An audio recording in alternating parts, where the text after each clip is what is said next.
အခြေခံအင်္ဂလိပ်စကားစုများတူတူလေ့လာမယ် I'm on my way ကျွန်တော်ကျမလမ်းမှာရှိနေပါပြီသို့မဟုတ်အခုထွက်လာပြီ I'll be there soon မကြာခင်ရောက်ပါမယ် Give me a minute ခဏလေးစောင့်ပေးပါသို့မဟုတ်ခဏလေးနေရုံ I'm coming right now အခုပဲလာနေပြီ Don't worry about it စိတ်မပူပါနဲ့အကြီးအကျယ်မဟုတ်ပါဘူး I'll call you back ပြန်ဆက်သွယ်ပါမယ်သို့မဟုတ်နောက်မှပြန်ခေါ်မယ် I'll think about it အဲ့ဒါကိုစဉ်းစားကြည့်ပါမယ် Let me check ကြည့်လိုက်ပါရစေသို့မဟုတ်စစ်ဆေးခွင့်ပြုပါ I'm feeling better now အခုတော့နည်းနည်းသက်သာလာပြီသို့မဟုတ်အခုနေလို့ပူကောင်းနေပြီ What are you doing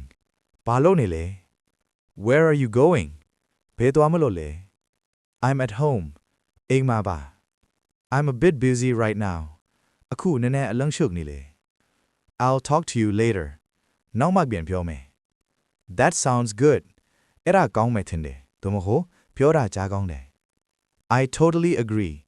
ကျွန်တော်ကျမလုံးဝသဘောတူပါတယ် I don't get it နားမလည်ဘူးသို့မဟုတ်ကျွန်တော်ကျမမရိပ်မိဘူး Can you repeat that